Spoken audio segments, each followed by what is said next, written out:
I think that, looking at the UK market specifically, there's huge potential for growth, as we saw today, mainly because of the mix of energy. So Europe is driven by the mix of how much is renewable to how much is conventional generation, and that drives the need for storage.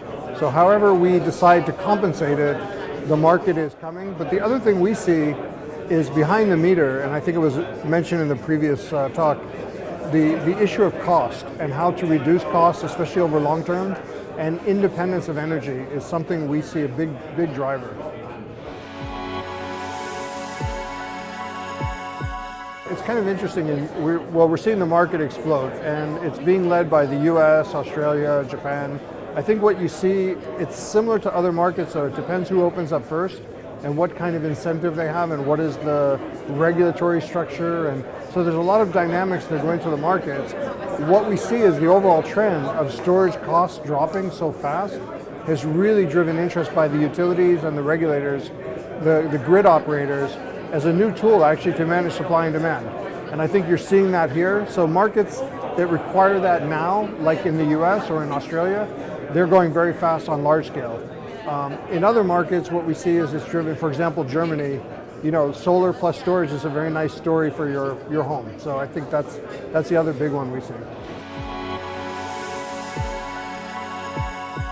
So in EATON, we released products for all ranges. So we have what we call X-Storage Home, X-Storage Building, X-Storage Commercial, X-Storage Grid. So we have all sizes, but it's really through partnerships. We partnered with Nissan for battery. Nissan is the biggest electric vehicle maker in the world still. We'll see what happens next year.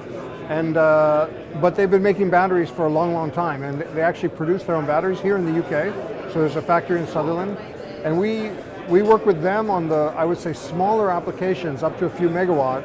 And then we have a partnership with AES, who's also a sponsor here, for bringing the lithium-ion product into the rest of the markets where AES is not as present. So that's especially in Africa, Middle East, and most of Europe, actually.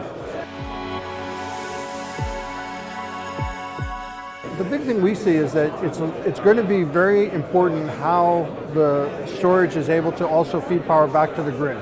So a lot of applications have been what we call sort of passive, just shifting within the grid, unless it's on the grid.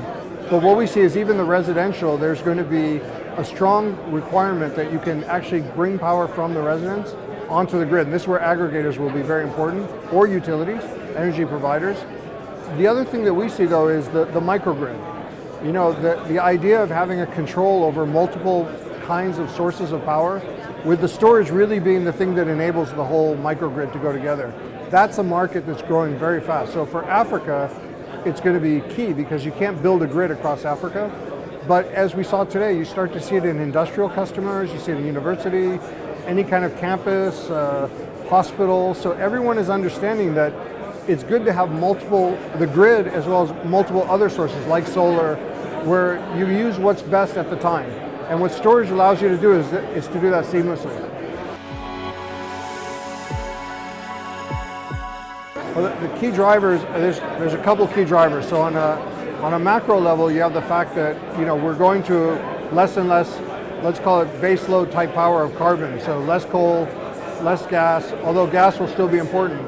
But on the other side, the big driver we see is just the reduction in cost. If you look at the price of solar, you look at the price of wind, and now you look at the price of storage and how fast they're dropping, I think people don't realize what it means when prices keep dropping. At some point, everything's affordable.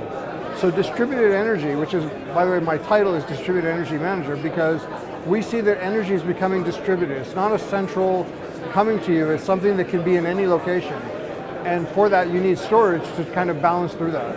That's the biggest driver. What we see is with solar and wind, they're already there in a lot of markets. So, and especially on utility scale solar, and we're seeing prices that I don't think we could have dreamed of even 3 years ago. But we're also seeing that's driving down the cost even for rooftop. I mean, solar panels today you can get for 30, 40 US cents for grade A. It's a massive drop. So the question always has been, where's the cost going?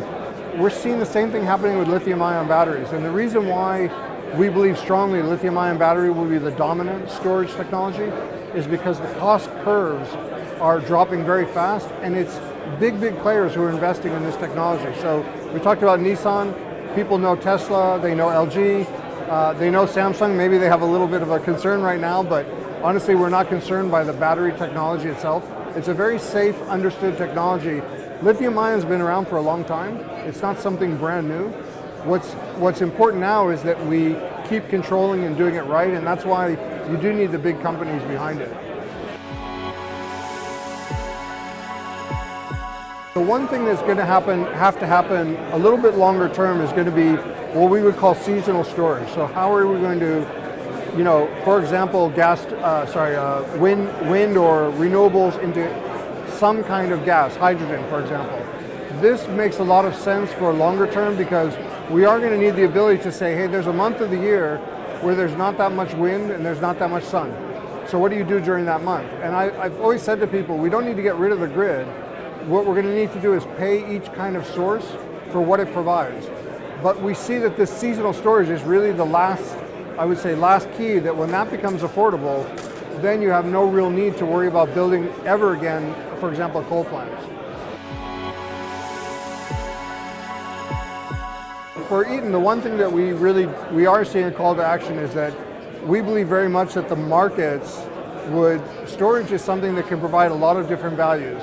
And because it's so new, and it's very different than anything that came before it. We call it the jackknife, the Swiss Army knife of technology.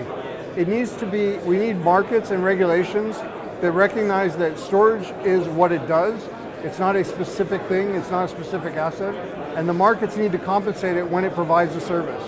So if storage is providing wind energy for one day because there was excess wind, it should be compensated as wind energy. If the next day it's doing frequency regulation, it should be treated as a frequency regulation asset. And we think that if the markets recognize this and that are open, it's going to come very fast because it can do multiple things at once.